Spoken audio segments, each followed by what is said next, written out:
Many believe one of the best aspects of living in College Park is the quality of services delivered by the city government. For the past 10 years, the excellence of the Public Works Department and other departments has been directed by Joe Negro, who retired a couple of months ago. It was after 10 years as city manager. This summer, after a nationwide search, the mayor and the council hired Scott Summers, who comes here from Oregon. As mayor, what would be your best piece of advice for Mr. Summers? Ms. Mitchell. My best piece of advice to the new city manager will be to come in the first 30 to 60 days to assess each staff person that you have, top to bottom. Look at your senior team, make sure you have individual conversations with them, but make sure that you keep the vision of College Park in the forefront when you have your deliberations with all of your team members.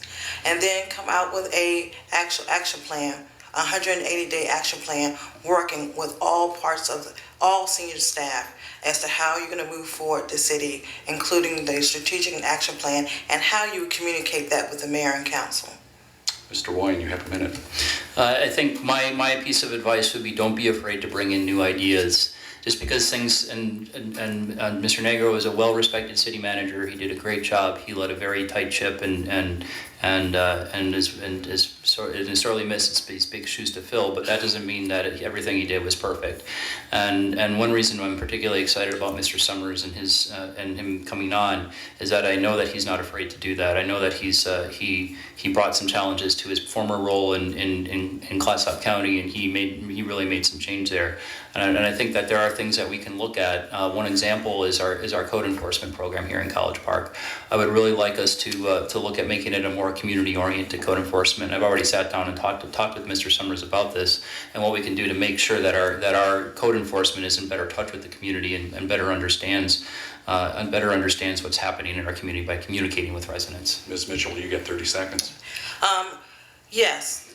Let me also reiterate the fact that as a new city manager coming into a city and coming from a different state and coming here, you have to understand the landscape and the demographics as well as the pulse. So you also have to get out into the community and talk to residents. I would also urge the city manager, which he has already done, go into different parts of the city, talk to the civic associations, listen to the concerns and or recommendations from the residents, and then come back and work with the senior staff as well as the senior and middle staff, middle level staff, to articulate what they've heard from those civic associations. Mr. Wine. Yeah, when I say bring in new ideas, I don't mean just take them out of the blue. I mean look at and assess it and analyze the current situation in the city, which Mr. Summers had started doing that before he even came on board. He came to the interview with a binder full of information and research that he had already done on the city, and he's started doing that, and use that to inform the new ideas that he's bringing. All right, Mr. Wine.